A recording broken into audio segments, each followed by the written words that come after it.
again. I'm here once more with Michael Glover Smith. Thank you for being here once again. Thanks for having me again, Jake. Yeah, we're here to talk about your third feature, Rendezvous in Chicago. So I know we finished up last time talking about Mercury in retrograde. You talked about how that was a more challenging experience, a lot for the pressure you put on yourself. So I'm curious about the time in between, because you also mentioned you didn't want to make another film, or you were telling people you wouldn't want to make another film near the end of Mercury. It was during really the post production process because that went on for so long. That's when I felt like not doing it again. But of course, as soon as Mercury premiered, I was kind of kind of ready. So yeah, Mercury premiered in late. I think it was September of 2017 when that premiered, and then yeah, we shot Rendezvous in May of 2018. Wow. So that's pretty quick after Yeah. the premiere. Yeah, that's a quick turnaround. Yeah, and I'm sure I had written the script. Actually, I may have started writing it that fall around the time that it premiered. Wow. So yeah, so like no real break in between, at least the thought process behind both these films. Yeah, no break. Yeah. And how did this script production come about? How did this become the next film you produced? Well, it was really born of the desire to make something quickly and to have fun. That was sort of the idea, and to kind of do it, differently than how we had done Mercury. And I remember thinking, Mercury it played for maybe 4 or 5 festivals, and it did play in some commercial theaters. I'm talking about the first year, and it just wasn't widely seen. And so I was kind of thinking, if my next movie is not going to be widely seen, why don't I just downshift in terms of ambitions, just do something much more modest, that I can have fun doing, and just do it for less money and put less pressure on myself. And so that's kind of, what happened. And, of course it ended up being way more successful. Yeah, how it always goes. Yeah, that's how it goes. Yeah. So how did like the specific idea was the anthology part of it, part of the kind of Yeah. Yeah. simplifying? I was part of, my friend Claire, who stars in Rendezvous. She made a short movie called Runner, which is a really good short. I think it's 14 minutes long, and I think she made it for like $1,000. Really inexpensive. And I remember thinking, or it was like 1,500 maybe, and I thought, oh man, like that. And I really liked the film, and I thought, oh god, why don't I just do like 3 shorts and stitch them together, and I could do it for 20 grand. And that's exactly what happened. And that included, everything, post-production. This was a SAG film, so we were paying the SAG ultra low budget wages at the time, which also I should point out were considerably lower than they are today. But still, and we rented the camera and we rented gear, and everybody on the crew got paid. So that's kind of remarkable. Yeah, no, definitely. And were these, so the specific stories within this, were these kind of ideas you had gathered of like, this is an interesting scene, interesting characters, or is it kind of more in the framework of the Chicago set anthology? Well, I remember I had the idea for the last story first, and that was an idea I had come up with a few years earlier. I don't even know where it came from, but I think I was making Cool Apocalypse, and I was like, wouldn't it be interesting to make a short where a character in the movie fell in love with the viewer? I thought that would be just kind of mind blowing. And I thought, you could break the fourth wall, like have it start off as like a normal story, but then just have the character look at the camera, start talking, and then start flirting. And, I just thought that would be exciting to watch. And so I didn't really act on it because I'm not a shorts guy. But then around the time Mercury premiered, I had this idea about, a man and a woman in a bar, and the whole like Brothers Karamazov striptease poker. That kind of came to me like a bolt out of the blue. And then once I was like, wow, I could do like an anthology film. And I said, all I need is a second story that'll kind of connect those. And of course, I thought of Eric Rohmer and his great film Rendezvous in Paris. Have you seen it, Jake? Yes, I have. Yeah, I love that movie. And it's funny because a lot of people find it very lightweight. They think it's like a very slight film. But to me, it's a major film. And what I like about it is it captures that new wave feeling that you get when you watch the first new wave films of the late 50s and early 60s. And when Rohmer made Rendezvous in Paris, he was 75. He made it in 1995. And at that point, all of the other French new wave directors were either dead, like Truffaut, or they had just, gone on to make different kinds of films. And I love, a lot of their work. I mean, I love, late Chabrol. I love late Godard. I love some of late Rivette. But Rohmer is kind of the only one who was like literally doing the same thing. In fact, he kind of moved more in that direction, like it was full circle. And that's, to me, very inspirational, because he was making this with an extremely minimal crew, all location shooting, without permits, handheld camera that didn't even look that good or look that polished.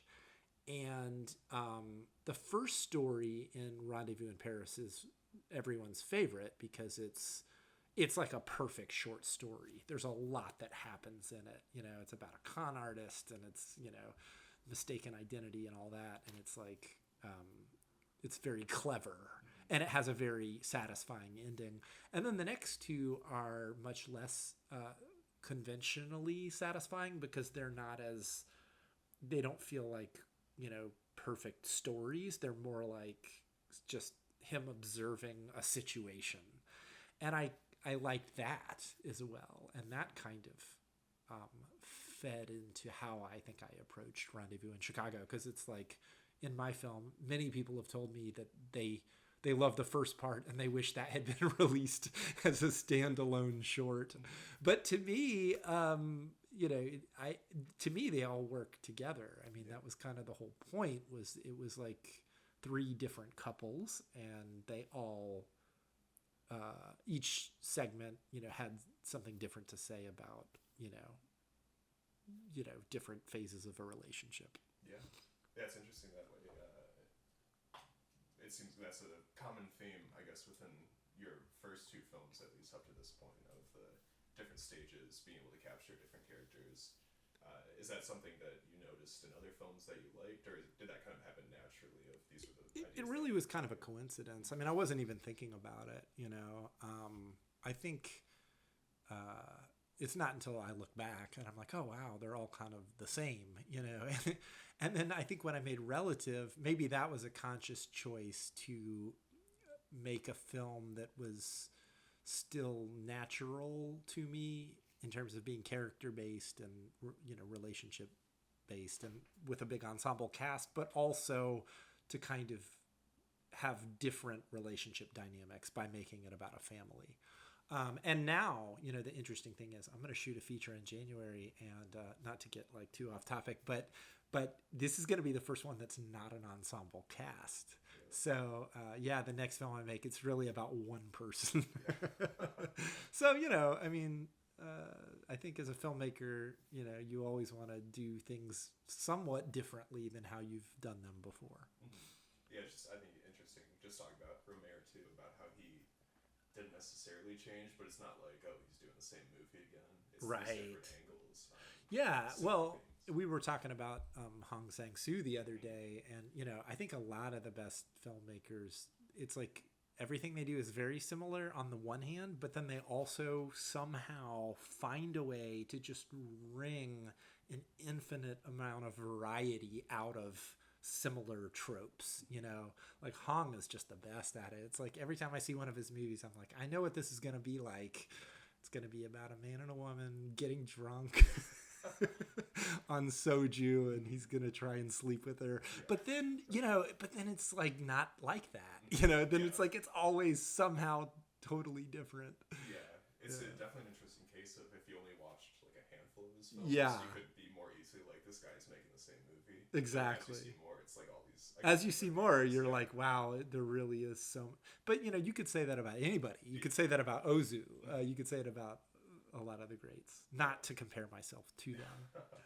I guess in the case of Ozu, literally remaking earlier films also. Yeah, exactly. Yeah. And also, of course, working with the same stock company of actors and then casting them in similar roles, which I've also kind of done. Yeah. Yeah, so this is, again, there's Kevin Webby. Yeah. Your first two films, Claire. This is Claire. the first time she acted, right? She was the casting director on Mercury. Okay. And then she auditioned herself for this film. It's funny. I've done so many Q&As with her, and that's always the joke that she makes. She was like, well, I was the casting director, and I said, I know who would be perfect for this part. Me. Yeah, she's great. And then, Shane. Yeah, and the funny thing is, Shane's character has the same name as his character in Mercury. And Kevin, he's Wyatt in both films. And then Kevin's character is Paul, which is the same as his name in Cool Apocalypse. Wow. And then also Nina Gannett and Chelsea David from Cool Apocalypse have the same name, Julie and Tess. Wow, yeah. And Julie is also wearing scrubs, so it's almost as if she came back from the same job. Yeah, but to be honest with you, like, some people have asked me about that, and I kind of don't. I'm not really big, obviously, into franchise films and like the whole concept of a multiverse. So I don't like the idea that you would need to see a previous film in order to understand this one, because I think it's completely self-contained. Yeah, and I think too, I'm surprised I didn't catch that, because Kevin's character, Paul, is writing the end of Mercury, right in the you see on the screen. He's writing the end of a novel, and it's literally the end of Mercury in retrograde. A lot of people ask me about that, like, does that mean that he's the author of does that mean Paul, the guy from Cool Apocalypse, is like literally writing Mercury in retrograde? And the answer is, don't think about it that hard. Yeah. It doesn't matter. Yeah, I mean, is that just something in writing, like when you're writing the screenplay, it's like he's writing the end of a novel, and then once you're there, it's like that'd be kind of fun to. Exactly. Just a fun Easter egg. Yeah. Yeah. That's great. I was very proud of myself for catching the. Yeah, you're good. You have a good eye. And then, obviously, Romer was a big influence on kind of the inception of this film, and you even have an actress who worked with Romer, correct? Oh yeah, that was an amazing experience. Aide Politov, who of course is in La Collectionneuse, and she had not been in a movie since 1981. Wow. So it blows my mind that she basically came out of retirement to do a cameo in my film, and that happened purely by chance. So it's an interesting story, though. So I was ready to go to make this movie.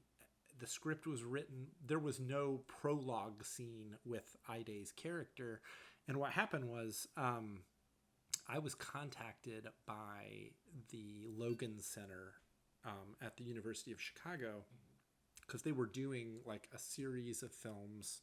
They were doing a Romer series, and they were bringing, I think, some of his actresses here to do Q&As, and she was one of them, and I think Sophie Renoir was another, and I think there was a third.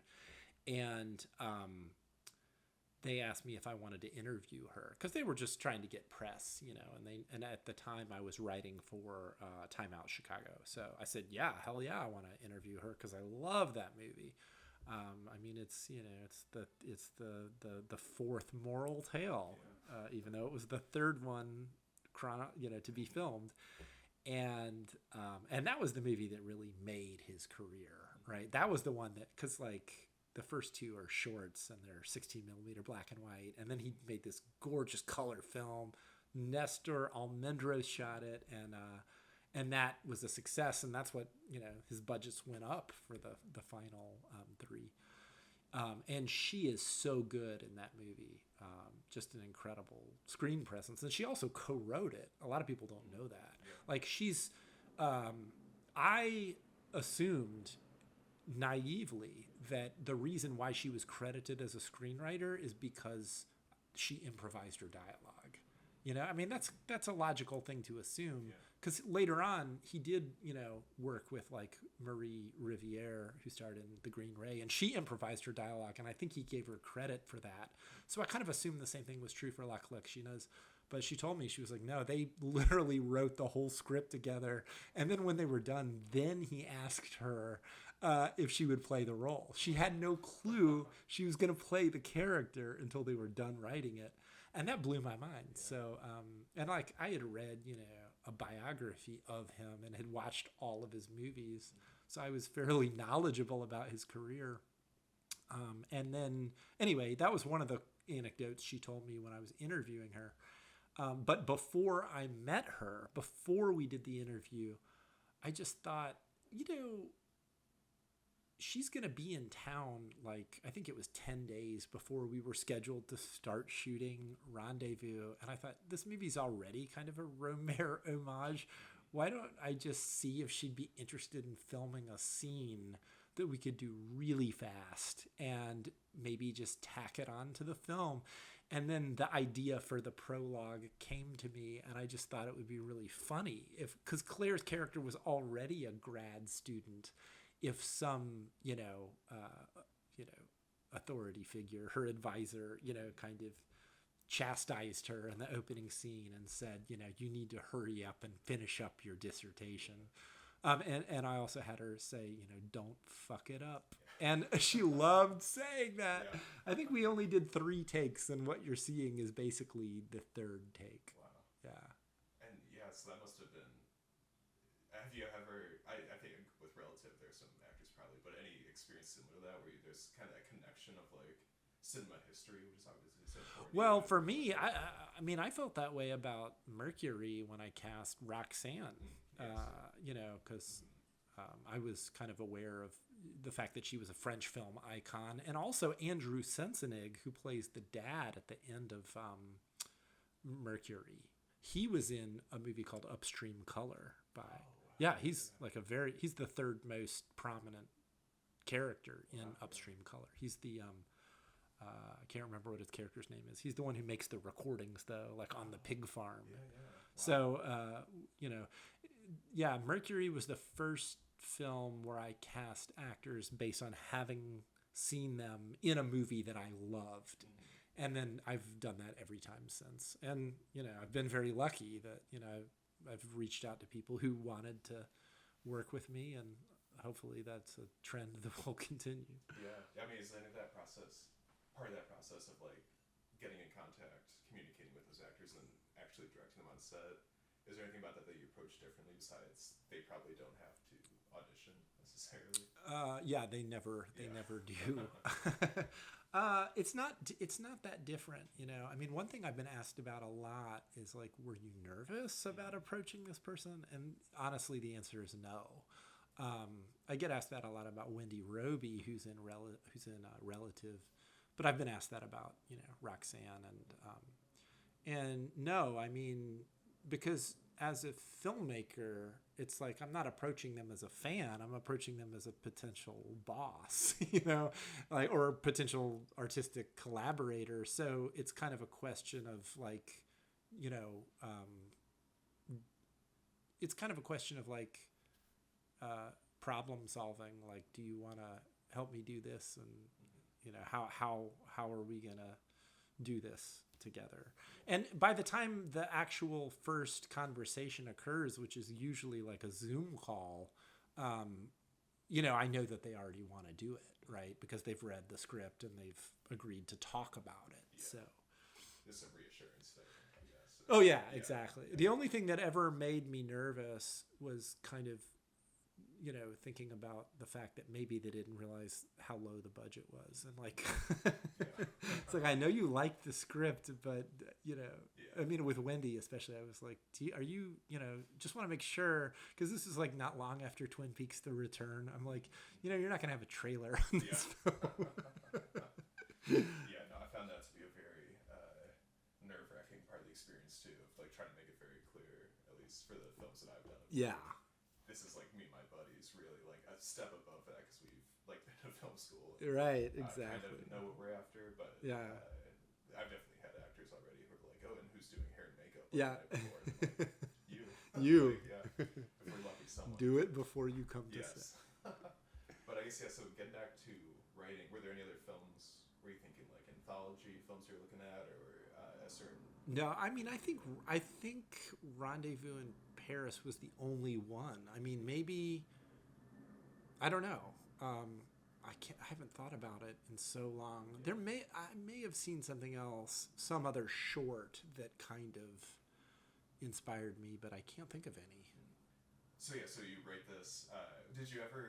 Was Rendezvous in Chicago always the title you had in mind? Yeah, it was always the title. Okay. Yeah, it was the homage was kind of baked into the premise of it. Yeah, so you write it, and then like other projects, is this you go out, try to find financing for this film? Yeah.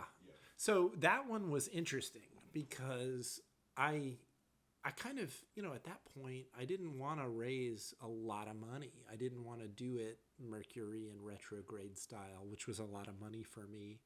I thought, why don't we crowdfund? Why don't we go back to the crowdfunding model of Cool Apocalypse? Only let's crowdfund more, and let's pay everybody, and let's, make it a SAG film. So, so 20 grand seemed feasible, and it was, I don't think anybody, it was fun making it because I'm not credited as a producer on it, but I was really the lead producer. And I don't want to take anything away from Lane Marie, who is credited as the producer, because she worked very hard on it. But I was kind of the only one who was in charge of the budget and the schedule. I don't think anybody else understood how the film was being made. It was literally like making 3 short films with, 3 completely different locations, different casts. The crew was the same, of course, but nobody really understood how it was all going to fit together. I really remember just sort of feeling like, trust me, everybody, just show up here on this day, show up here on this day, and show up here on this day, and we're going to, knock it out. Yeah. Do you find it hard at the point where you get on set and you're directing and also having to keep in mind, are you able to kind of push out the scheduling producer side of your brain a little bit more once you're there? Well, yeah. I mean, because at that point, that's no longer a concern. Once you have the schedule down and, you have a good first AD who's got, created all the call sheets, then it really doesn't matter. Then you can kind of focus more on the creative stuff. Yeah. Did anything surprise you about the difference in crowdfunding, or anything that you noticed in between doing your first film that way? Well, I know you want this podcast to be about like the nuts and bolts of filmmaking, and so I really have a lot to say about crowdfunding. Making Rendezvous was where I learned how to do it, and I'm really sorry that I didn't learn how to do it earlier. But this is a mistake that everybody makes. I know so many filmmakers who they try to crowdfund, but they don't do any research other than whatever crowdfunding campaigns they've been a part of in the past, like whatever other people have done that they contributed to.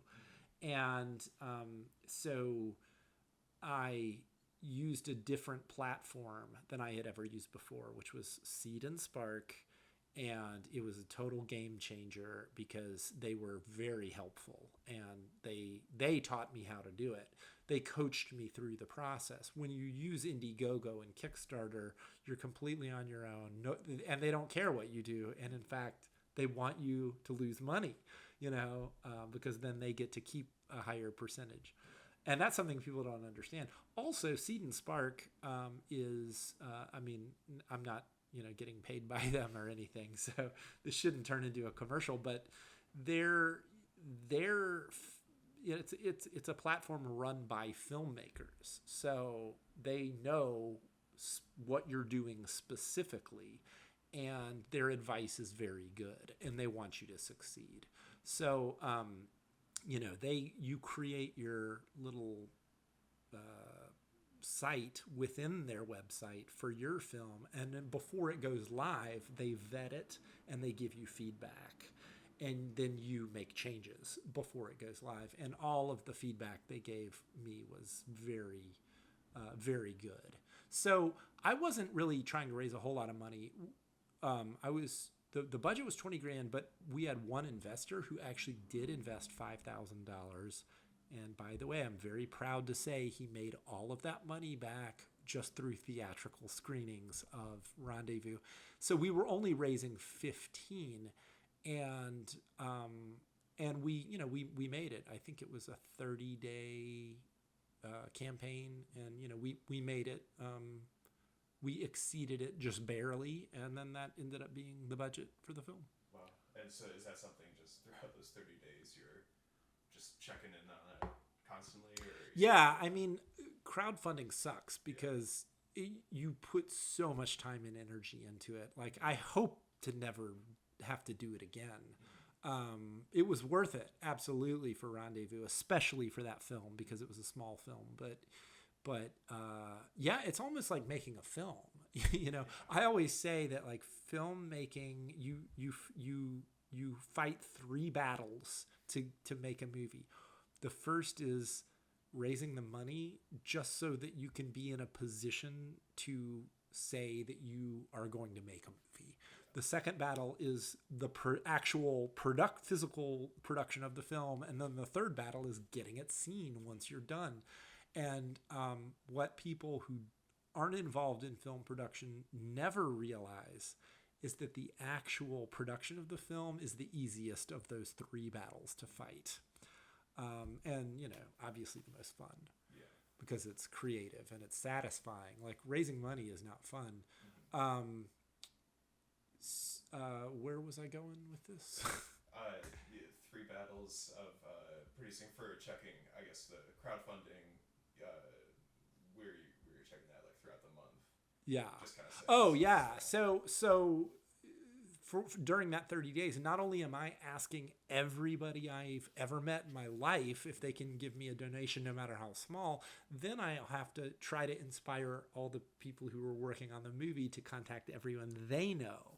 Because one of the mistakes that people make about crowdfunding is they think that strangers are going to give money to their campaigns. And of course, that's not going to happen. Like, why should someone who's never heard of you, why would they give, a donation to your micro budget movie? It's just not going to happen. So no one's going to be just stumbling across your page randomly, unless you have a famous actor in it, or I think it could work if you were doing a documentary and the subject matter of the documentary was some kind of niche subject that would appeal to maybe a particular type of person, like a particular subculture. I'm really into professional wrestling or video games. Like, maybe I'd want to see this documentary. But yeah, your 69-minute rom-com is not gonna do it. But so yeah, it's a lot of work, and we did it. And yeah, I hope to never do it again because I spent so much time and energy. Yeah, and so is this how, I guess, similar from the experience of more traditional fundraising for Mercury, in terms of, like, kind of building your crew, like assembling cast and crew? Is that usually before you do any fundraising? Is it just like key crew and you're waiting until you know you're going to go ahead? I think in the first 2 times I did it, I kind of did it in an ass backwards way. And I think, the budget wasn't completely, written at the time when I started hiring people for the first 2 films. So,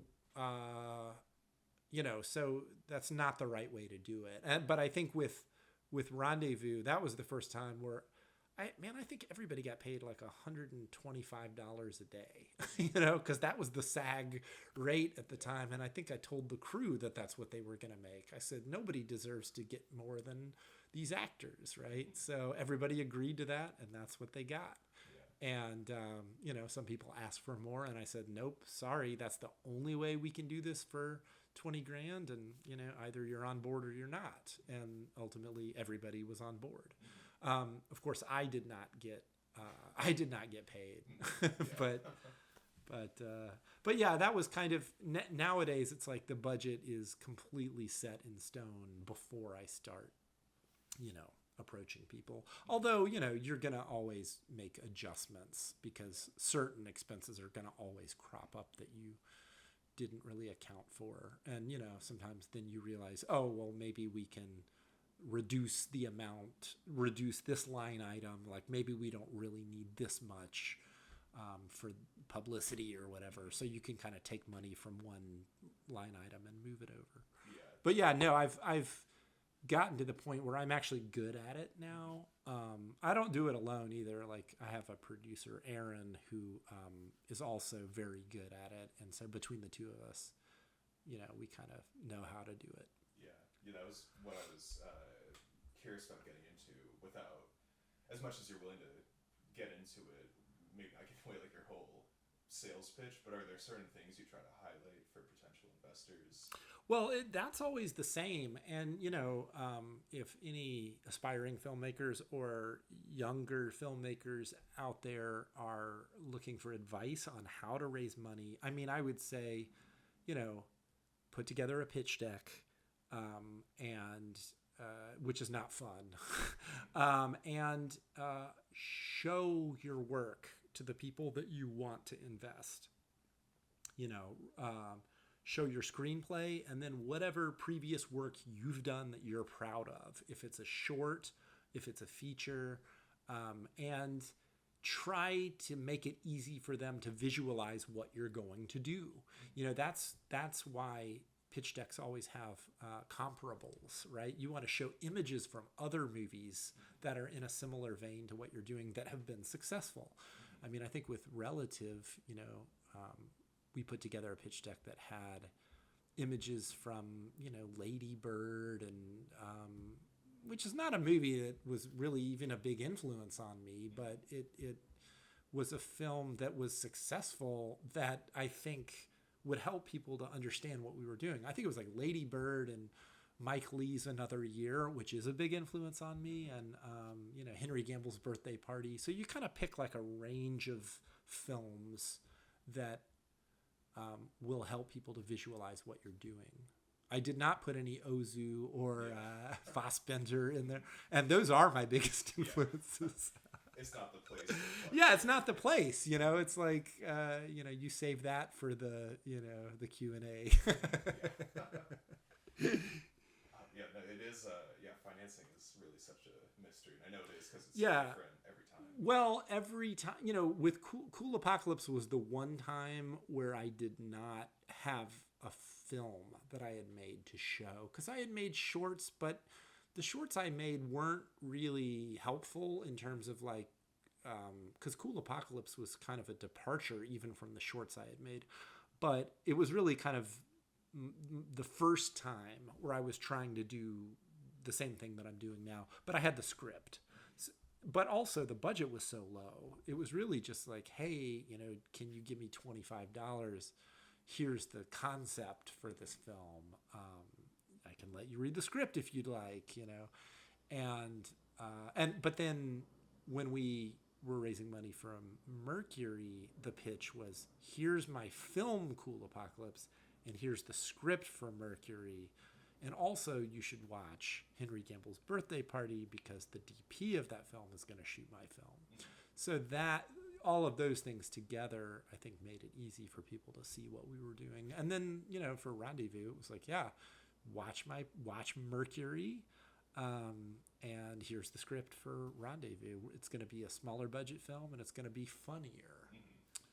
So that's how I do it. Yeah, and then is there usually, I assume for financiers who are giving large amounts of money, like in this case, is there some like back end worked into that where like you consider $5,000 a lot of money? Yes. Yeah. There's no back end, but the kind of standard contract is basically that the investor will get back 120% of their investment before I see any of the money. So the standard way to do it is to create an LLC. And in the LLC, the filmmaker is the owner, the sole owner, and then the people who invest are the limited partners. So in the case of Rendezvous, I had one limited partner, which made it very easy. In the case of Relative, I had 6 limited partners, which makes it a little bit more complicated in terms of dividing up the income. But I've learned how to do it. Yeah, and that's something that usually falls to you or even the producer. That falls to me 100% because I'm even though I have a producer who's more in charge of the business end and the organizational end, I'm the sole owner of the company.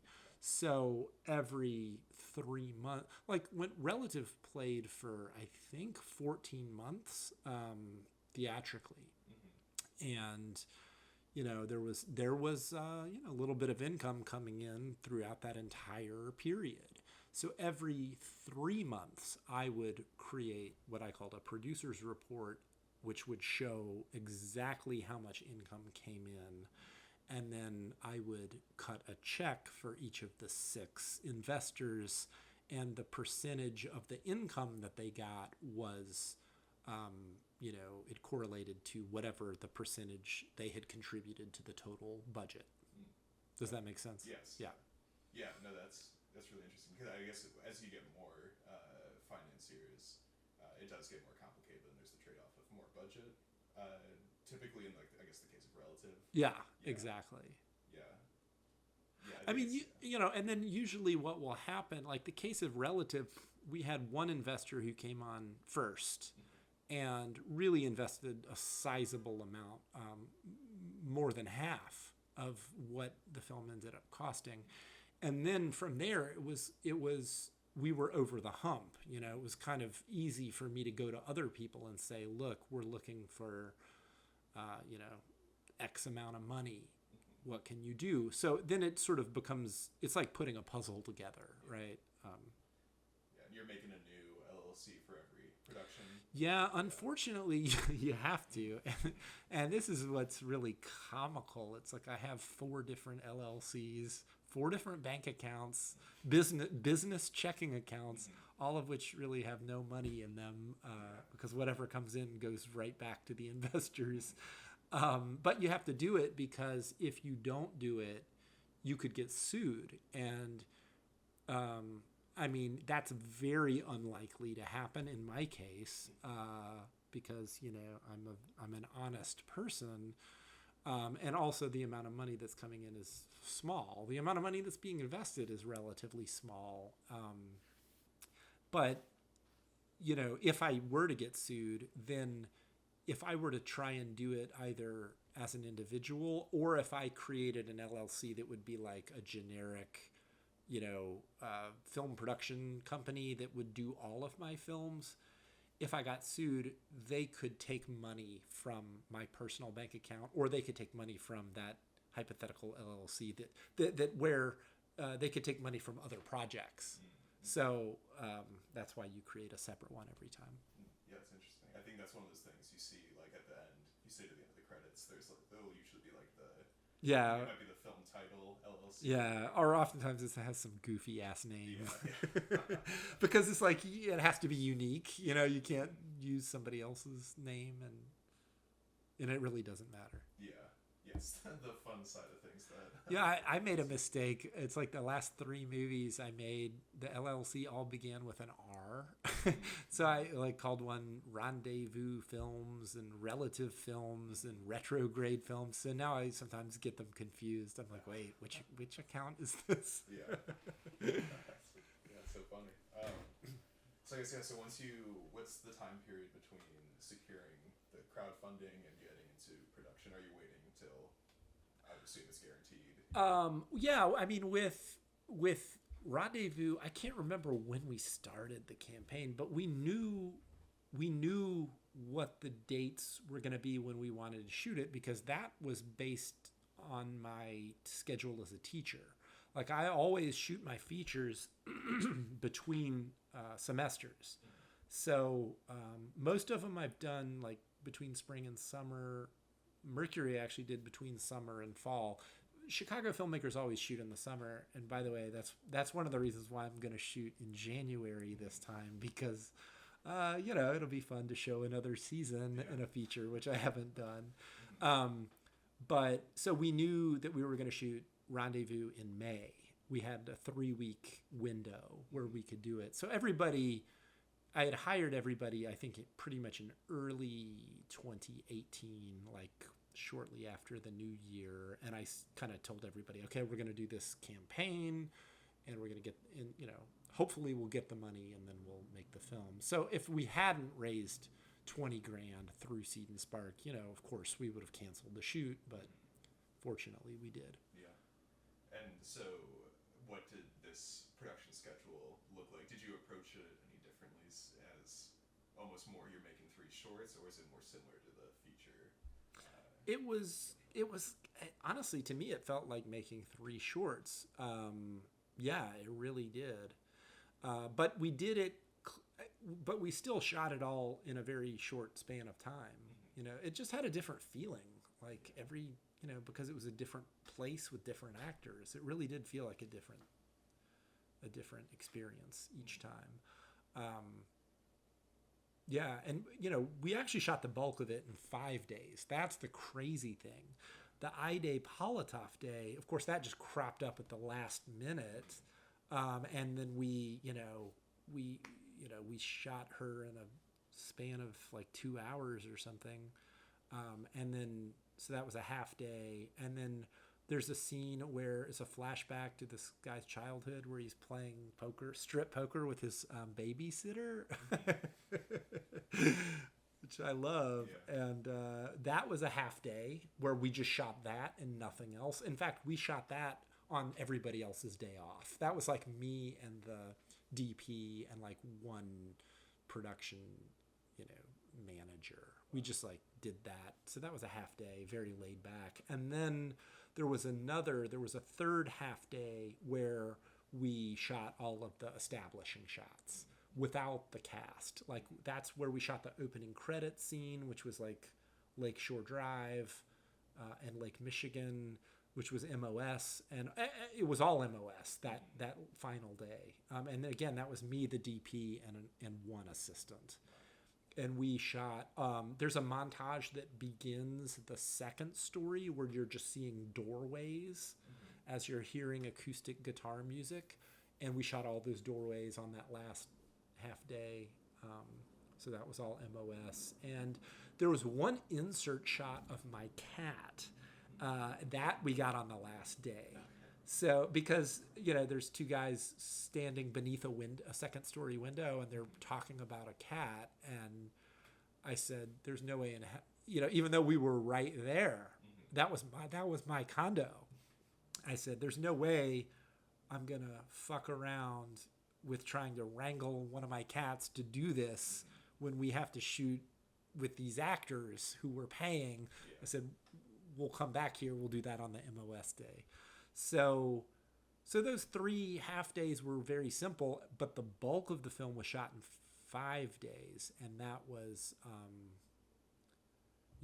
we spent 2 days on the first story, which was the wine bar. And those were overnight shoots. We shot in the middle of the night, which again is a nightmare. I hope to never do that. And then we shot the the middle story in Cats and Dogs in 2 days, and then the final story we shot in one marathon 12-hour day. Wow. And all the other days were about 12 hours also? No, I think some of them were as few as 8 hours. Wow. Yeah. Yeah, that's awesome. And so was this, I'm curious, was the LSD opening, was that kind of, again, just like for fun, you felt like this would be No. time, or was that a reference? Okay, here's the thing. We had a super tight, shooting schedule, and we had a shot list that was very detailed. And man, I think there's like one shot that we got out of all of the dialogue scenes in the film. There was one shot that I think that I cut where, that was written into the shot list where someone said something. And then when we were editing it, I thought, oh, we can lose this line of dialogue here. And we kind of cut a moment out. We used everything. But the Lakeshore Drive scene, I was giving myself room to play around there. What I wanted to do was to shoot Chicago. I said, oh, this is called Rendezvous in Chicago. Let's see the city. So we actually drove downtown. We drove under the green line. Do you know that cool stretch of the green line where it kind of starts in the loop and then it goes west? Yeah. That's a fun street where you're literally driving under the train.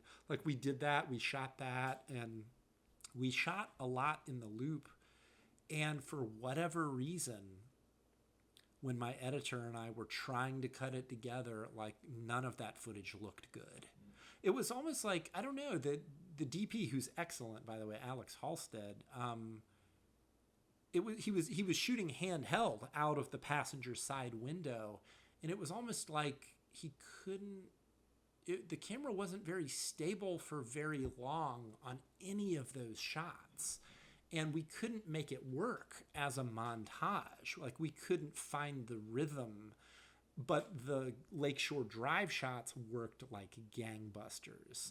And I think it had, I don't know why, I think it has to do with the fact that you're seeing the lake and the sky, and then there's green at the bottom, green grass, and then blue above it. It just looked really good. It looked like some kind of a abstract painting almost. But also, it's good to keep things simple. You don't need to see a montage of the entire city. Yeah. And then I realized something while we were cutting it together. I thought, oh, the opening scene takes place in Hyde Park, which is on the south side. The first story takes place in Rogers Park. So if you think about it, where would Delaney have to go to get from Hyde Park, University of Chicago, to a wine bar in Rogers Park? She would literally have to take Lakeshore Drive, and she would be going in that direction, which is south to north, right to left, which is the direction we were shooting. So even though I didn't intend it when we were shooting it, that occurred to me. And then also in the second story, the two guys, they end up at the lake and they're looking at the lake. So it's kind of foreshadowing. Mm-hmm. Yeah, that's. I was curious about that too, about how you decided to show Chicago. What locations was that a conscious choice of I don't want to show Ferris Bueller? Yeah. Oh, totally. Yeah. I mean, it's I love Chicago so much, and that's always a question of how much of it do we show? What do we need to show? I never show the skyline, except for in the very beginning of Mercury. That's the one time there's this great shot where it tilts down from the sky to the iconic skyline. And I felt like I could do it there because Chicago's not in the movie other than very briefly in the beginning. But it was important because even though it's in Michigan, those characters are from Chicago. And I needed to convey the idea that these are city people. They're city people in the country. That's the whole point. So you need the skyline before you go to the woods. But in a movie that's entirely in the city, you know, because you live here in beautiful Buena Park, that Chicago's a city of neighborhoods. You know, it's very sprawling. The city limits, it's like really, it's really large geographically. And, you know, most people who live here never go downtown unless they have to for some reason. Like, it's not uncommon to go months without visiting the Loop. So, you know, I don't want to show cliched images of Chicago. But then, you know, when you have two guys having a conversation at Lake Michigan, the question does arise, like, when do we see the lake? Do we, you know, because the whole story is about them walking to the lake. It's their day off. They're just having going on a stroll. And which is very common for people to just go sit on the beach, right? So I thought, oh, you know, do we show it when they first sit down? Because they talk about the lake. There's a lot of dialogue about how much they love it and how it defines Chicago. And I thought, no, it would be really cool if we're just looking at them as they're looking at the lake and we don't see it at all until the very last shot. And then we do a very dramatic 180-degree pan. And I also thought that would build suspense into it in a way, because the viewer would be like, oh, wait, am I even going to see it? You know? And then it's kind of like, that's your reward, is you get this kind of romantic, because it's a romantic episode, I think, and the way that the camera pans, it's kind of a sweeping romantic camera movement. Yeah. So I always think about, how do we want to show the city? And it's the other locations then, like the wine bar and the ice apartment at the end, were those like, I guess more for the wine bar, was that like a specific location? Where, like... So here's the dirty secret about the wine bar. The exterior is Rogers Park. They're actually going in and out of, I think they're going in and out of a bar that no longer exists, which was called the Red Line Tap on Glenwood. Yeah. All right, which is also where we filmed the interior for the ending of Mercury in Retrograde. Oh, wow. But when Kevin goes in there, you know, then we cut to Glenview, Illinois. Wow. Now we're in the suburbs. Yeah. And that's the magic of cinema, you know, because the truth is I tried to find a wine bar in the city because that would make our lives easy. But man, it is hard to find a bar that will let you shoot. It's really, you know, for free, because I didn't want to pay a location fee. This is very low budget filmmaking. I actually, and also the way the script was written, you know, there's a lot of suspense in that opening scene where you have a woman and a man taking off their clothes. So you needed there to be a booth where they could do that, where they would not be visible to the people at the bar. Now, believe it or not, it's hard to find a bar that has that exact geographical layout. A lot of bars, you walk in and you see everything. So it wouldn't have made sense. So again, I'm obsessed with location, and I want to find a place that's perfect. I did find one that's perfect in Edgewater. I can say the name because it's closed. It was called Income Tax on Broadway, and I went in there and I talked to the manager. And by the way, the thing that's the worst about low-budget indie filmmaking is being the director being the location scout, just walking up to people and saying, hi, I'm a filmmaker. Would you ever consider letting someone shoot a scene for a movie here? But that's what I did. And the manager, I mean, I think it was, of course, the kind of thing where we're like, oh, well, that person's not here. Here's their card. Send them an email. So I go home, I write the email. I say, you know, your film is... or your location is perfect for what I need for this scene. You know, this is a low budget film. Let me know if there's anything you can do. And of course, the message I got back was like, oh, you know, we once had Chicago Fire shoot an episode here. How much can you pay us? So that kind of, it's like the two things that ruin your ability to find locations in Chicago are A, too many Columbia College students already shot there and like tore the place apart. So it's like every bookstore's like, no, we had a Columbia student in here once and they ruined our store, dragging their light stands through the aisles. Or, they've been approached by one of those Dick Wolf fascist cop shows, and then, they want that money. And what's funny is I wrote them back and I'm like, I said, this is a really low budget film. I said, I could maybe throw $100 your way. Please let me know if there's anything you can do. And then they never wrote me back, Jake. So I think that was it. I think I gave up. I was like, all right, let's go to the suburbs. Because if you go to the near suburbs, it's the opposite scenario. People are excited. They're like, what? You want to shoot a movie here? Cool. Here are the keys. It does not matter once you're... Yeah. I mean, it's like they think it's fun. Yeah. They're like, oh, wow. They want to be thanked in the closing credits, and they want to see the end result. And so that was the easiest way for us to do, to find a location for that opening scene. But I also want to point out, we did a lot of production design because the place we shot was called Hackney's on Harms. It's a very well-known restaurant and bar in Glenview. I highly recommend going there.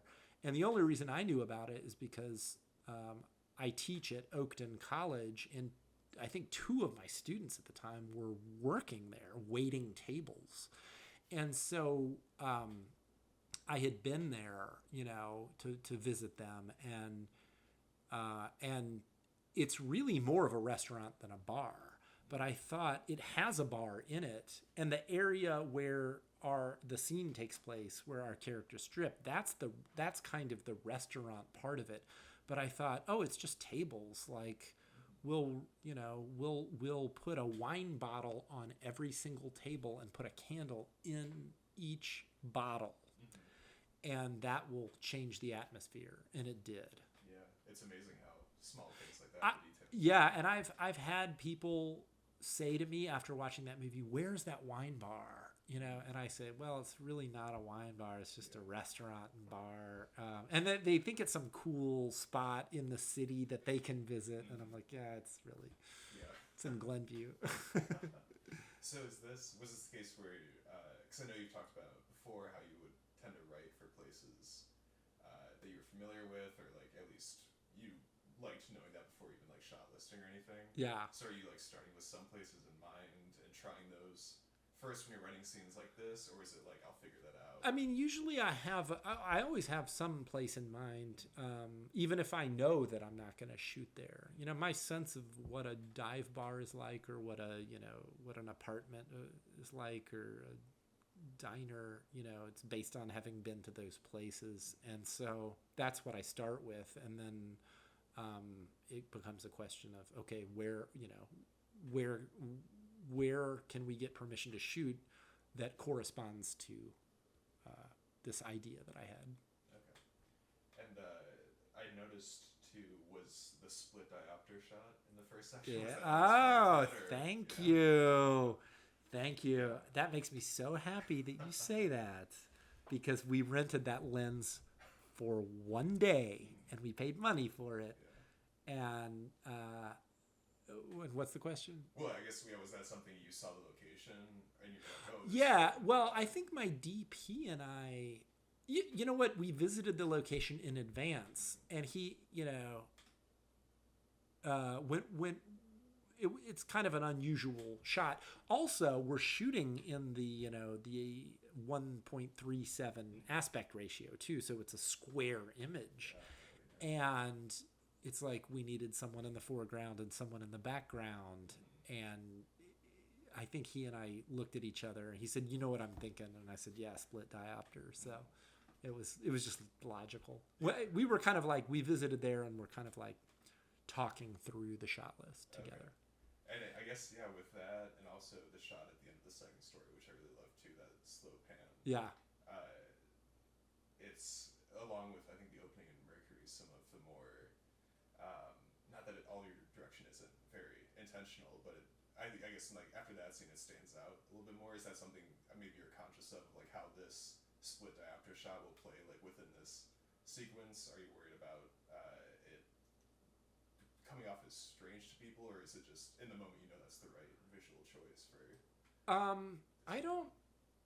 I'm never worried. I'm never worried. I think you always want your style choices to feel intentional. I saw 2001: A Space Odyssey last night in 70 millimeter, and I was blown. There's one very brief section in the smack dab in the middle of that film where Kubrick uses handheld shots. And it's just for like 1 minute in the middle of this 2.5 hour film. And it's just the best use of handheld camera I've ever seen. But it is a stylistic rupture, which is kind of what you're talking about, right? But it's fully supported by what's happening. It's like it's the moment where Dave Bowman goes to disconnect Hal when he first returns to the spaceship and he's walking. And it's like several shots in a row where it's very shaky. This is like the pre-Steadicam, era, obviously. And everything else in the film is so rock solid steady that it's really noticeable. And yet of course, it perfectly underscores the emotion of this man's mission. But it's funny. I've seen that movie like 20 times, and last night was the first time where it really jumped out at me, and I'm sure it was because I was seeing it on the big screen, as being kind of a weird thing to happen, stylistically, but it also worked. So, I mean, again, I'm not trying to compare myself to Stanley Kubrick, but I'm never worried that something's going to be weird. If we're going to do this also about Relative, there's a 360 pan in Relative, which is weird. Yeah. But also, it's my favorite shot in the film. Yeah. It's like, you just feel an impulse to do something. And the meaning of the film is in where you put the camera, and it's in the blocking, and it's in how you move the camera. Like if you're going to move the camera, it should really be for a reason, because you want someone to feel something. And even if you can't articulate it entirely, you should be chasing some kind of feeling, right? Unfortunately, I think a lot of filmmakers move the camera for no reason other than they think it is going to like look cool. Yeah. That's not something I would ever do. Yeah. No, I think it's something where the art or understanding maybe of directing, at least in the popular understanding sense of it, is kind of got lost a little bit. Yeah, I agree. I agree. Like, I always think about, I think it was Soderbergh, he's probably quoting someone else, but saying, like, you can tell great direction by when you can turn off the sound and still know what's happening. Totally. I totally agree with that. Yeah. And, I should also point out, I've had DPs suggest camera movements to me, and of course my first question is always, well, why do you want to do that? And it's like sometimes they'll have a good reason, but other times they have no good reason, and I'm like, no, we're not going to do it. Especially if it's complicated. We'll take time to set up and exactly. lay down tracks or anything like that. But so what are, you touched on it a little bit, but some of the things that are going through your head when you're deciding on a shot, even in the shot listing, like, are there key elements that you always come back to, of like obviously the spacing?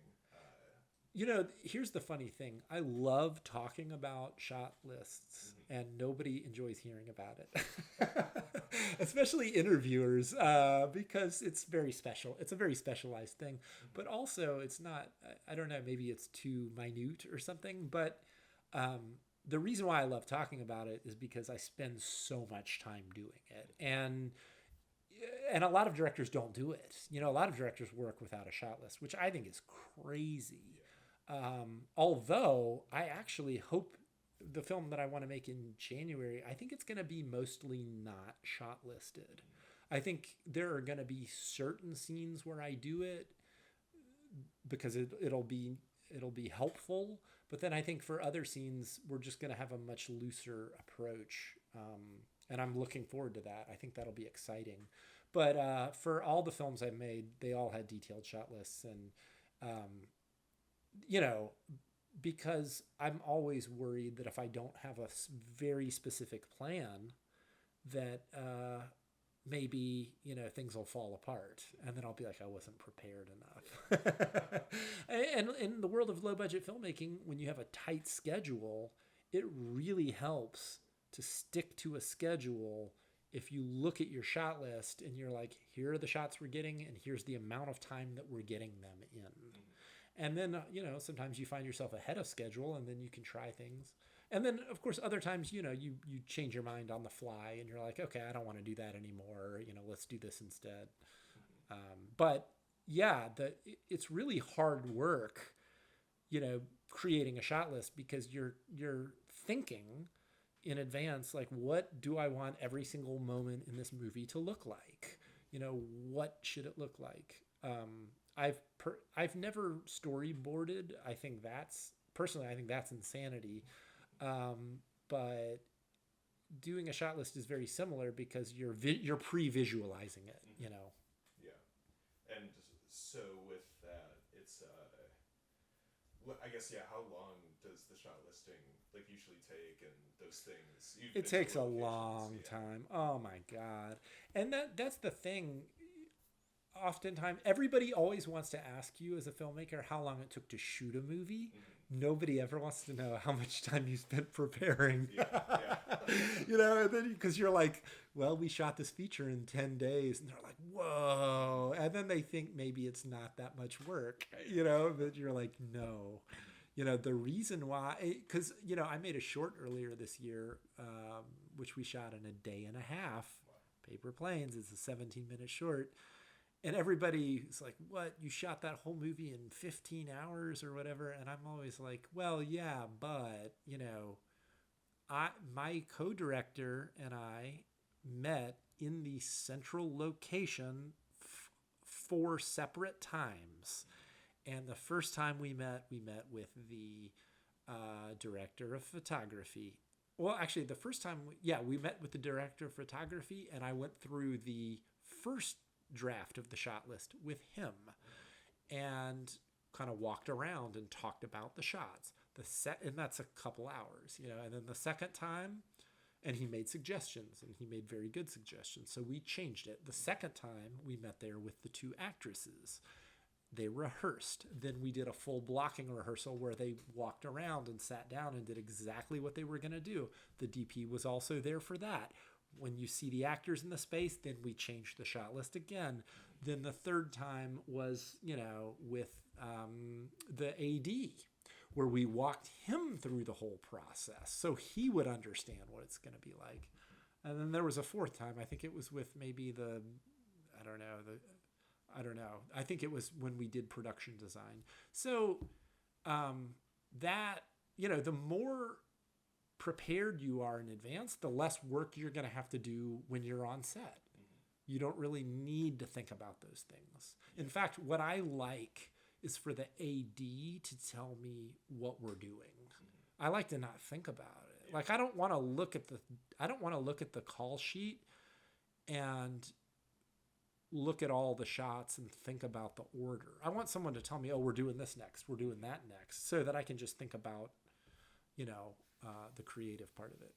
Yeah, and the actors, I assume at that point, is like getting them to the performance once you're actually on set, and exactly. The payment. And yeah, it's I think one of those weird things that, like, by being more prepared and very detailed and specific in your intention with shot listing, it kind of allows more freedom. Yeah. Because even if it's just like, all right, we got what I know we need, but yes. I had this idea for something that might be interesting now that we're all here and it's possible we have extra time. Yeah, so exactly. Try something. Yeah, and then of course that's always the best stuff. Yeah. And so you're always shot listing alone first? Yeah, it's always alone. I always say it's very similar to screenwriting, because, you know, and it's just as hard. You know, when you're screenwriting, you're dreaming it up, and you spend a lot of time alone, and, you know, you try different things, and, you know, just alone writing for hours on end, and you let your mind go anywhere, and you don't censor yourself. And that's fun, but it's also kind of lonely in a way. And then shot listing it's a little similar to that because you're also compiling a very lengthy document. I think the shot list for Relative was like 30 pages long. 30, like in a Word document or whatever. So it was really long. And it's a little similar to screenwriting, but it's also a little different in the sense that it's a little bit more technical. So you're looking at the pages of the script, you're looking at the dialogue, and then you're thinking like, what do I want to see? And sometimes that's very obvious. Sometimes the script will tell you how it needs to be shot. But then other times you're like, oh, this is a dialogue scene between several people and I could do it any number of ways. And then you try and just come up with a solution that feels meaningful. Mm-hmm. And is this something where you feel like your knowledge of film history and film theory really comes into? Absolutely. Yeah, because what we're talking about now is mise en scène, right? I mean, I hate reverse shot editing. I didn't even do it really in my first two films at all. And that probably impacted the way some people felt about those movies because they look different. In fact, I know it did. Like, Mercury, some people, said things like, oh, he didn't have enough money in order to get more shots, which is completely untrue because, I knew what the visual style of that film was going to be before I even knew what the budget was. That was always just meant to be a slow burn, long take movie. And then, with Rendezvous, the first scene is shot reverse shot. So this was me kind of confronting my mortal enemy. And I thought, but how do I do it in a way that's meaningful, where it's not just like lazy? So I came up with this shot list. I said, well, first we're going to see these two characters sitting at a table. We'll see a master, a two shot of them sitting down. And then that's when the conversation begins. And then at a certain critical moment in the conversation, we'll cut to a close-up of him. And then we'll cut to a reverse angle close-up of her.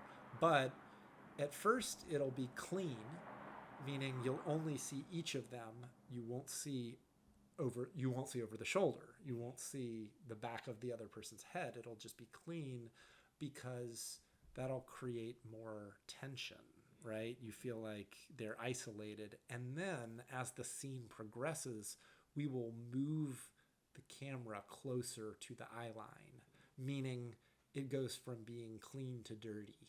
So as the scene develops, you do see both people. You do see over the shoulder. You do see out of focus, back of head in the foreground. And that makes it feel intentional, right? You feel like it's building.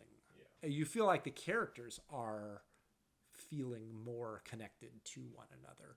And then I also did another thing that I heard that Jean-Pierre Melville did, who is, of course, a hero of mine.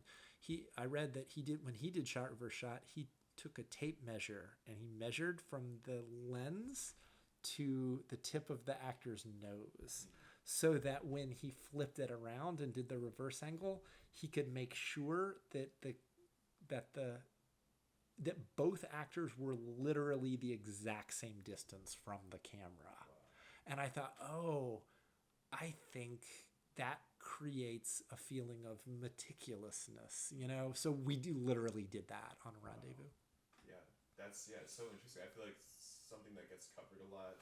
I've taken so many film courses and everything. It's just like the idea of, like, when you start out, it's like, all right, you got to get your coverage. Like, before anything, you got the wide shot and your fuck all that. Yeah. Which, like, in a way, like some scenes it helps, but then once you kind of dig deeper and you have these references. Okay, so here's the thing.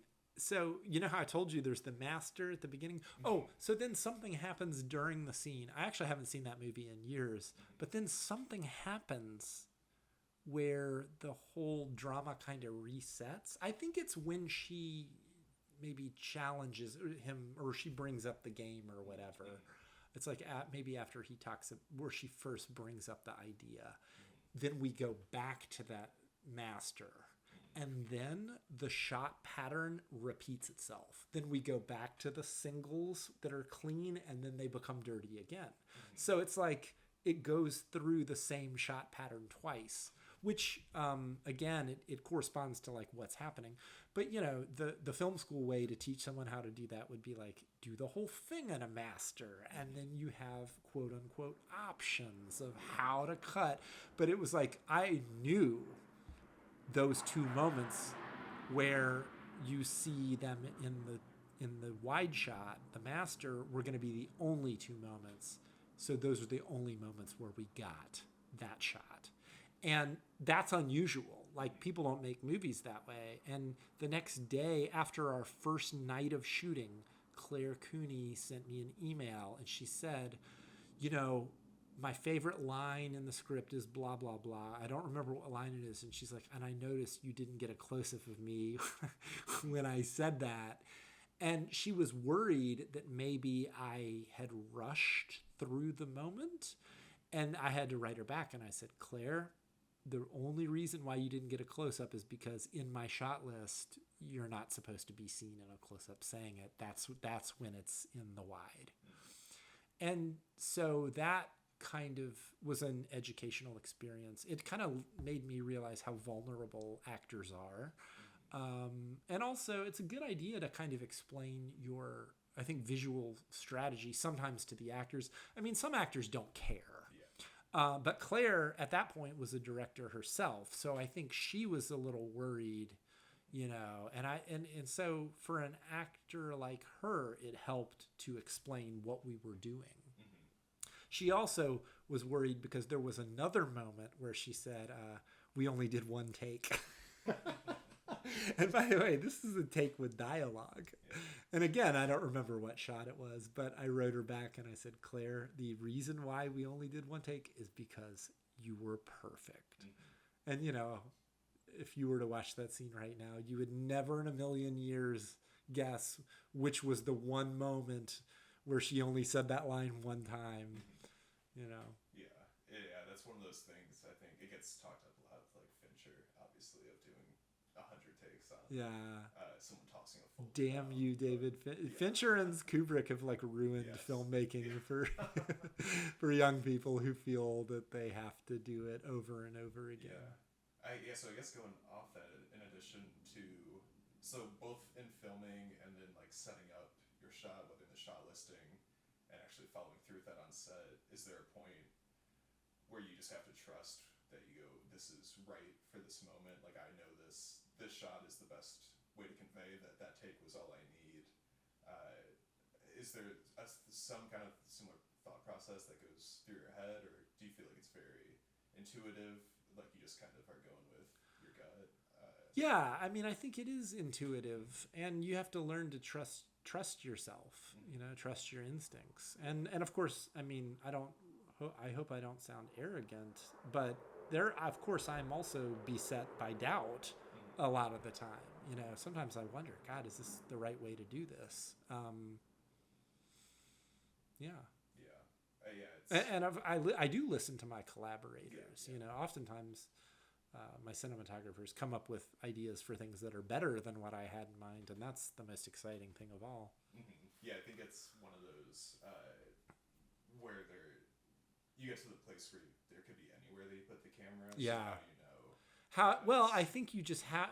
Yeah, I mean, honestly, the most important thing about directing is knowing where to put the camera. Mm-hmm. Where do you put the camera, and then how do you block the actors? Mm-hmm. Those are really the most important things. Yeah. Do you feel like there's films you keep in mind that are really premier examples of? Yeah, of course. I mean, I'm an old Hollywood guy, mm-hmm. so for me, John Ford is the gold standard for blocking. Yes. And composing images. I mean, he's the best. And I think in a lot of ways,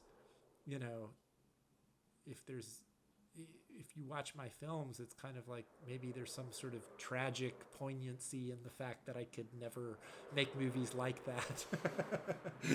I was born too late. I would have loved to have been a director in the studio system era. But, when I made Relative, I was really thinking about John Ford. And also, somebody like Ho Xiao Shen, to me, is the best best contemporary filmmaker when it comes to blocking. I just watched not long ago. I mean, I love all of his films, but I just watched Millennium Mambo for the first time in over 20 years, and I couldn't believe how good it was, because that was one I didn't really respond to the first time I saw it, and the blocking is insane. You know, it's just like he's the greatest at it. There's a scene where the main character Vicky is in her apartment, and the cops come in, and she has to kind of show them around, and it's the best example of blocking I've ever seen in a 21st century film. He has the characters moving freely around the set, and he follows them, and it's in long take, and it looks completely spontaneous. You know, and that's what every filmmaker should try. They should, you know, it should look like the movement of the characters and their behavior is not rehearsed. But of course it is, you know, that's what you're trying to give the illusion of. Yeah. And yeah, I think so much blocking is another thing for sure, that it is just like, well, just get your over the shoulders and masters. Yeah. If it's two people talking, where you can turn it back into the art form of making how the characters stand and how they move. Yeah, he does this thing. Ho Xiaoshen does this thing where a character is in a bedroom and the camera's in the living room, so it's outside of the room that they're in, and then the character walks to a different part of the bedroom, so they're out of sight. But yet he still pans the camera from left to right in the direction that they move. And then you're only looking at the wall because you know they're behind there. And that's such a bizarre camera move, but it's also beautiful, you know? Yeah, that's the kind of stuff I love. Yeah. And so, yeah, in total, you said it was like five full days, like a week of shooting on Rendezvous. In total, 5 full days of shooting, and then kind of 3 half days. Yeah. So did you feel like you? All 3 of the half days. 2 of them were MOS. Okay. And it was only the day with iDay where we also recorded sound. And did you feel more positively about this experience immediately coming out of it, more so than the Mercury experience? Absolutely. You know, the funny thing is, it was over so fast that there was no time to even feel any way about it. It was like, you know, we shot for 2 days. We shot for another 2 days. We had a day off, and I think that was the day where we did the half day with the babysitter, the inappropriate babysitter, and then we shot the last day. So I think we shot six days in a row. Wow. Yeah. And then how long the post-production, like how long between finishing? Oh man, so fast. So this was the first film I ever made that was cut by Eric Marsh, and he's since cut my next feature as well as the short that I just made, and he's also going to cut my next feature. So he is lightning fast, and what he does is he comes to the set every day and he picks up the footage. You know, we put it onto a hard drive, and he comes to set, picks it up, takes the hard drive home. So he's cutting. When we shot the first night of Rendezvous, you know, he showed up in the morning when we were, you know, packing up the gear, and he picked up the footage on a hard drive and he took it home and started cutting. And then, like, on set the second night, you know, he kind of sent me a link to a scene that he had cut on Vimeo, and it had music in it. That was the music we were going to use. And I remember showing it to people, and then it was cool because the crew got excited when they saw it, because they were like, oh, wow, this looks good. This, you know, sounds good. And it also looked different than they realized it would. Like, the feeling of it was different, because the thing about that first scene in Rendezvous is I always wanted it to feel like a dream, you know, and when you're on set, it feels more realistic. Yeah. But when they heard it with the music and they saw the lighting and they saw how he cut it, they were like, oh, wow, it feels dreamy. Yeah. Well, I guess with that scene too, the TV with the static. Yeah. That was part of the dream. Exactly. Yeah. Yeah. Awesome. And so, was the film? You had a rough cut then at that pace, like pretty shortly after wrapping? Yeah, we had a rough cut. I mean, probably, I don't know, less than 2 weeks after we shot it, and then after that, he and I would kind of work together to refine it, and we showed it to a bunch of other people and got their feedback, and refined it even more. Yeah, and what do you look for when you show it to people for feedback? Like, what are you? You want to make sure it works.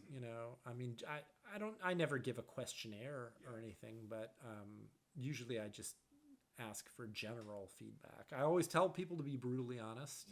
I say don't hold back, and don't. I also say, because I remember Cool Apocalypse. We shot a scene that I cut, and I think I talked about that the last time I was here.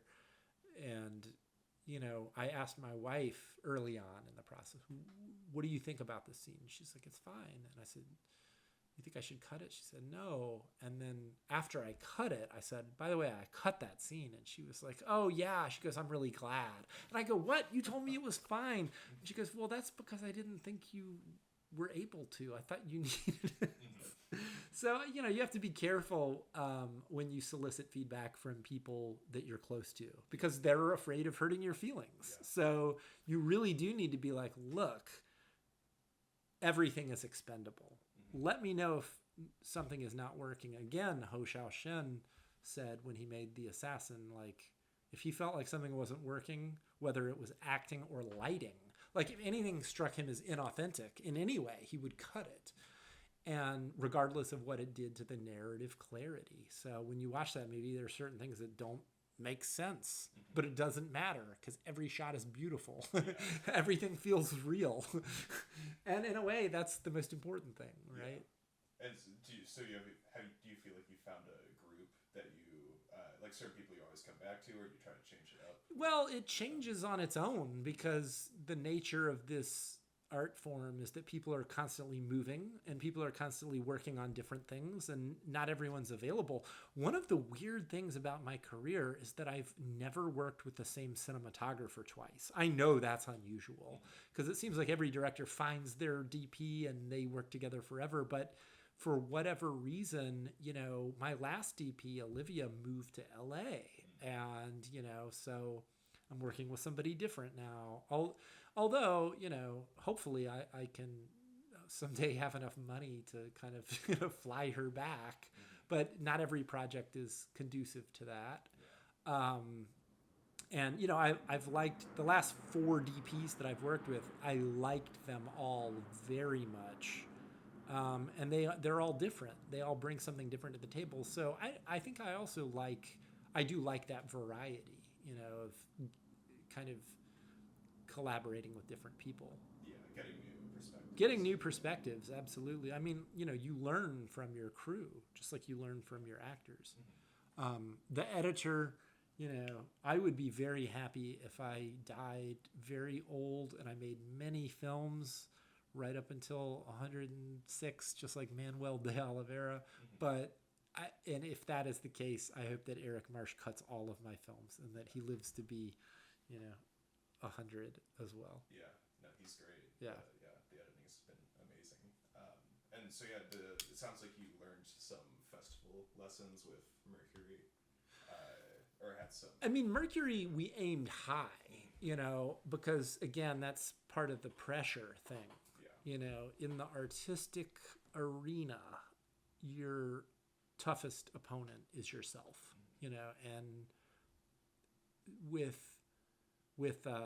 Rendezvous, we submitted to we world premiered at the Adirondack Film Festival in upstate New York, and it just so happened that was like the first festival that accepted us. And by the way, that was October of 2018, and we shot in May. Yeah.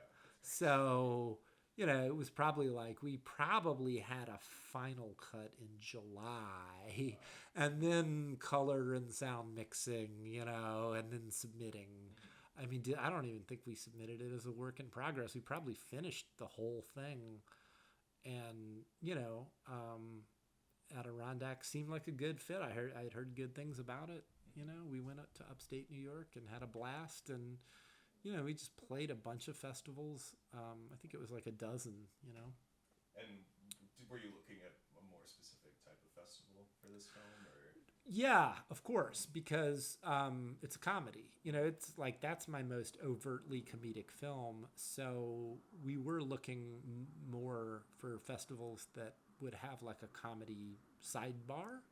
We played the George Lindsay Festival in Florence, Alabama, and they actually gave out an award for best comedy feature. Or no, I think it's best comedy film, and it can go to either a feature or a short.